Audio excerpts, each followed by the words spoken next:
जी हाँ छात्रों, तो फाइनली कक्षा 11वीं वार्षिक परीक्षा 2024-25 विषय हिंदी का असली क्वेश्चन पेपर लेकर आ चुके हैं। यदि आपने इस क्वेश्चन पेपर को सॉल्व कर लिया तो आपका डेफिनेटली 80 में 80 नंबर आने वाले हैं। आपका एक नंबर भी कहीं पास का मिस होने वाला नहीं है। तो आप देख सकते हैं पेपर का फ्रंट पेज कुछ इस टाइप का होने वाला है। सो क्वेश्चन इसके नेक्स्ट पेज से दिए गए हैं। तो आप यहाँ पे देखिए प्रश्न क्रमांक 1 है हमारे सामने। निम्नलिखित प्रश्नों में से सही विकल्प का चयन कर लिखिए। पहला प्रश्न है चिराग मैसर नहीं है, तो इसका आंसर हो जाएगा ऑप्शन नंबर सा हर घर को।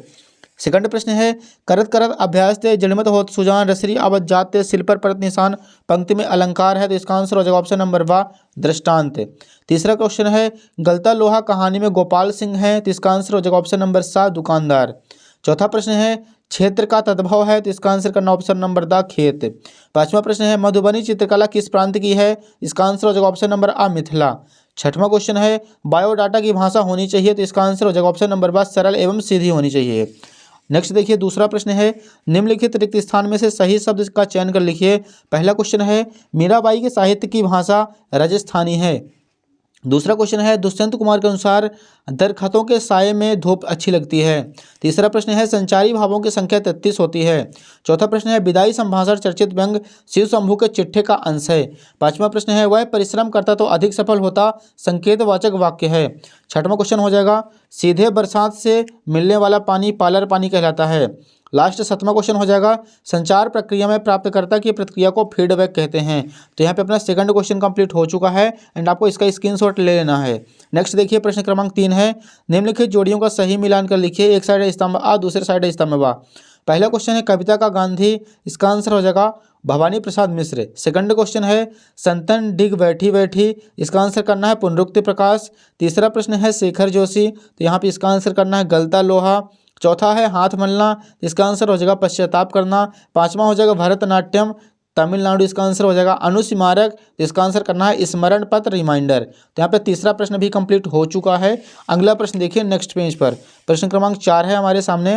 निम्नलिखित प्रश्नों के उत्तर एक वाक्य में लिखिए। पहला प्रश्न है चंपा क्या छुपा देती है, तो इसका आंसर करना है कवि की कलम और कागज।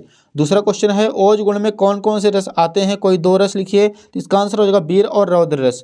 तीसरा क्वेश्चन है भारत मित्र के संपादक का नाम लिखिए, तो इसका आंसर हो जाएगा बाल मुकुंद गुप्त और अंबिका प्रसाद वाजपेयी।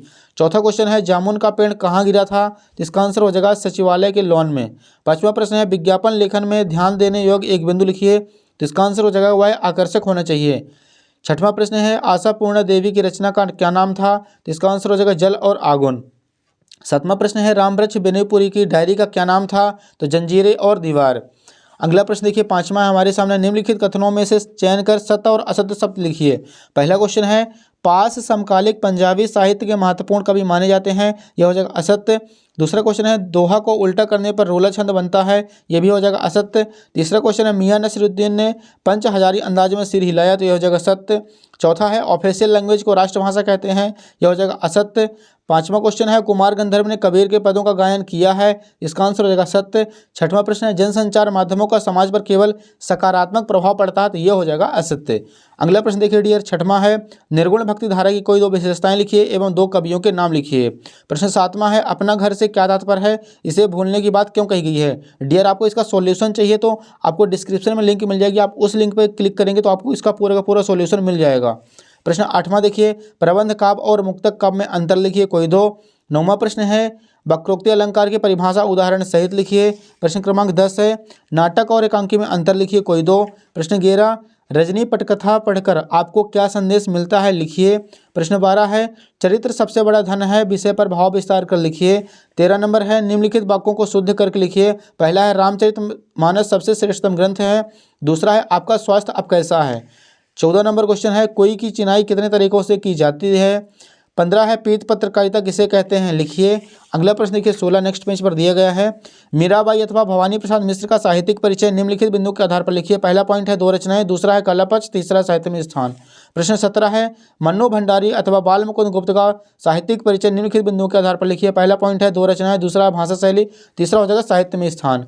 अगला प्रश्न 18 है राजभाषा और राष्ट्रभाषा में 3 अंतर लिखिए। प्रश्न 19 है निम्नलिखित अपठित गद्यांश अथवा काव्यांश को पढ़कर ध्यानपूर्वक उनके नीचे दिए गए प्रश्नों के उत्तर लिखिए। आप यहाँ पे पूरा का पूरा इसका सॉल्यूशन में भी टिक लगाया हुआ है, तो आप स्क्रीनशॉट ले लीजिए। प्रश्न 20 है निम्नलिखित पद्यांश का भावार्थ संदर्भ प्रसंग सहित काव्य सौंदर्य की व्याख्या लिखनी है, तो यहाँ पे हमें संदर्भ प्रसंग की व्याख्या करनी है। प्रश्न 21 है निम्नलिखित गद्यांश की व्याख्या संदर्भ प्रसंग तथा विशेष सहित लिखिए। 21 नंबर।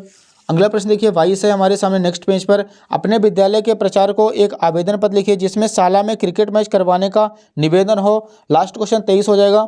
निम्नलिखित विषयों में से किसी एक विषय पर रूपरेखा बनाकर सारगार्भिक निबंध लिखिए। पहला पॉइंट है श्रम का महत्व, दूसरा है कंप्यूटर की उपयोगिता, तीसरा हो जाएगा मेरे सपनों का भारत, चौथा है बुजुर्गों की देखभाल और पांचवा हमें करना है जीवन में अनुशासन।